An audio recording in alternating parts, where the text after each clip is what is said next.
Ferdy Sambo, Putri Chandrawati, akhir kisah cinta yang janggal.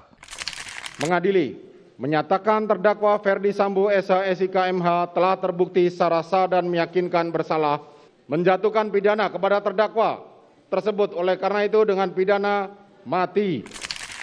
Itulah vonis putusan Ferdy Sambo di PN Jaksel yang dijatuhi hukuman mati atas kesalahannya sebagai otak pembunuhan berencana yang didasari cinta yang membuat cemburu buta. Ya, kisah cinta Ferdy Sambo dan Putri Chandrawati membuat satu nyawa melayang, melibatkan banyak orang dan membuat heboh seantero Indonesia. Dan awal dari ini semua adalah skenario yang penuh lubang cenderung bodoh yang membuat keduanya diseret ke pengadilan dan berujung di jeruji besi.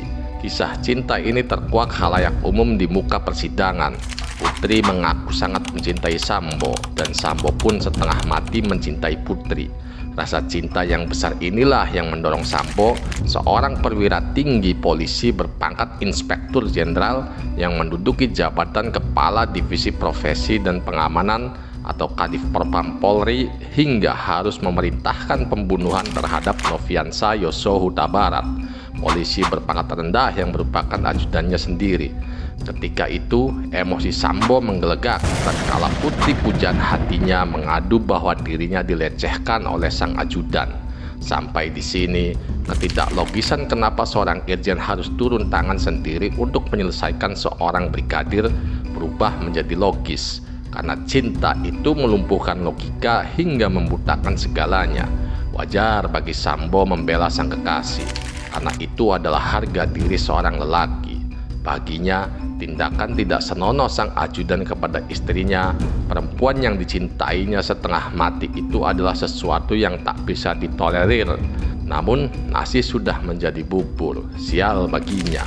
Di dalam persidangan, Putri Chandrawati yang mengaku dilecehkan secara seksual oleh Brigadir Yosua tidak dibenarkan oleh Majelis Hakim PN Jaksel yang menyidangkan perkara ini, alias hakim tidak menemukan kebenaran pada gugatan tersebut.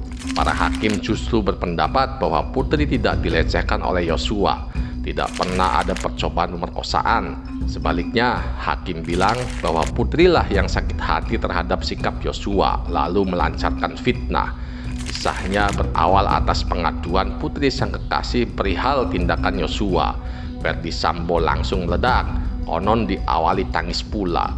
Ia kemudian memerintahkan ajudannya yang lain, Barada Richard Eliezer Pudihang Lumiu, untuk menembak Yosua, yang setidaknya seperti diungkap di pengadilan lantaran merasa tertekan dan takut, kemudian melaksanakan perintah itu sembari menutup mata. Richard menembak Yosua beberapa kali.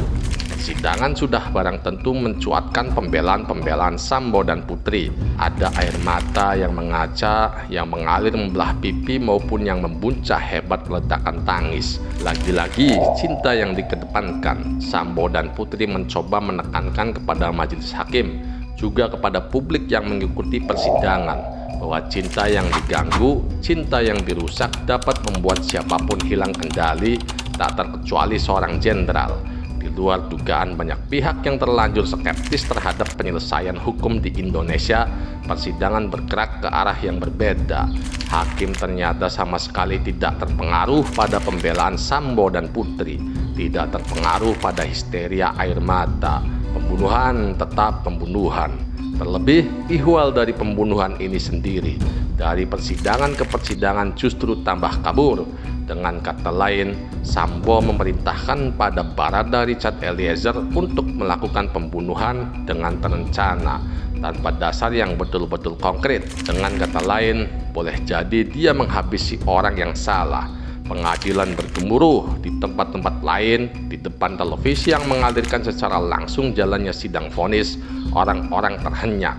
Ferdy Sambo divonis mati, lebih berat dari jaksa yang sebelumnya menuntut seumur hidup. Sambo keluar ruang sidang dengan wajah memerah, entah malu entah marah. Putri nyaris pingsan dan harus dipapah menerobos barisan keluarga Yosua yang berteriak menyebut nama Tuhan, dan kerumunan wartawan yang hendak mengabadikan wajahnya. Putri menangisi kisah cintanya yang hampir berakhir. Pada 13 Februari 2023, Sambo divonis hukuman mati, sedang Putri 20 tahun penjara. Namun mereka pada 8 Agustus 2023 mengajukan kasasi ke Mahkamah Agung dan dikabulkan hingga hukumannya dipangkas dengan Sambo divonis seumur hidup, sedangkan Putri dipangkas menjadi 10 tahun penjara, Bray.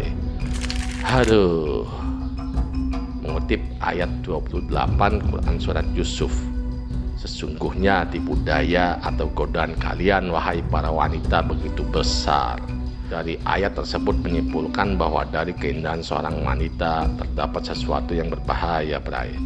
Pantas Mahapati Gajah Mada mengatakan bahwa perempuan bagiku tidak ubahnya rasa lapar dan haus yang harus dilawan. Bagi para jomblo, tetap pesimis, jangan optimis. Saya terus merenungi betapa rapuhnya kehidupan saya sebagai manusia. Tidak pernah terbayangkan sebelumnya kehidupan saya yang begitu terhormat dalam sekejap terperosok dalam nestapa dan kesulitan yang tidak terperikan.